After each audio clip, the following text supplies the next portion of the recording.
All right, in this video we are going to introduce you to MapStruct, and this is one of my favorite little libraries. Essentially what MapStruct is, it's a code generator for Java, and it's going to help you map beans. It's going to help reduce a lot of the coding for type conversions, and it makes it really easy. So effectively you just declare interface, and through that interface you can configure that mapping between two different types or two different Java beans. And now that we're in the section on REST services, a real common use case is to take your domain objects and expose that data using DTOs or data transfer objects. You can expose the domain object directly over the RESTful interface, but from experience, usually that will work out for small projects, but as you get into the larger enterprise-y type projects, you're going to probably transition to DTOs at some point. I've seen it time and time again where you think you can cut down a little code and expose that POJO from Hibernate directly on the interface, but chances are your project's going to grow, get a little more complicated, and you're no longer going to want to expose that data type directly on your REST interface. So MapStruct was released in June of 2013. A guy named Gunnar Morling is the founder. He's been really driving it. He's also a Red Hat engineer, works on the Hibernate Validator project, and is also getting involved. They have him listed as the spec lead of the Bean Validation 2.0 project, and that's a new project coming out helping us do validations. So that is not released yet, but they are doing some interesting stuff over there.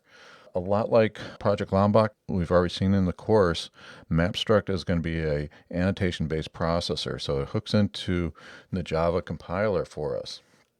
And effectively, what we do is we'll declare interfaces for MapStruct, and then MapStruct is going to use that data to build classes at runtime for us. So we declare the interface, MapStruct will produce the Java code for us. Now, there's a number of different mappers out there, and this is a little benchmark that we can look at. So obviously the fastest way is going to be manual, and we already looked at doing manual type conversions before in this course. But Selma and MapStruct, they're pretty close in terms of performance. There's not a huge difference there. JMapper is pretty good as well, and these are different options, and probably the one that's been around the longest is Dozer, but you can see that it's got a relatively poor performance compared to the others. So I haven't used a lot of the others. I've used Dozer in the past, but it's been a long time. That project's, I think they haven't really done a release in probably 4 years, if I remember right. So that project's kind of a dead project, but you'll still see it out there in legacy code. I have not personally used Selma. I've heard good things about it. I do like MapStruct because it is rather feature rich and works pretty well. So from a performance standpoint, there's really not a huge reason to go one direction or the other.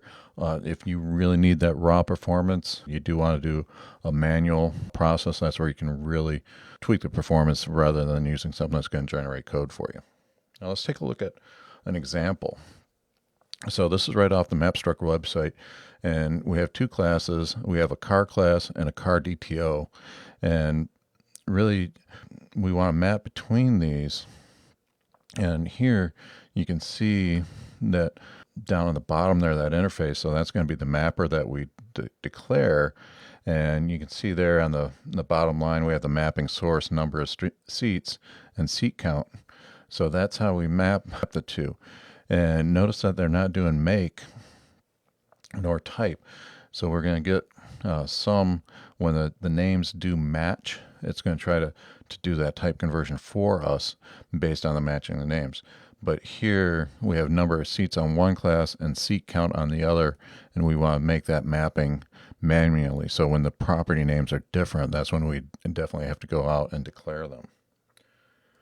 Now to take a look at how this is used, you can see here we have a unit test. I put the interface above there for reference, but the unit test, we create a new car, then we want to get a car DTO, and from the convenience method, we can do a car mapper, get an instance, and that's going to declare an instance for us and do the type conversion for us. So kind of a nice little convenience method there that they're using in the when clause of the unit test. And then you can see that they have the standard assertions after that. Now, a few common questions. Can we use MapStruct with Project Lombok?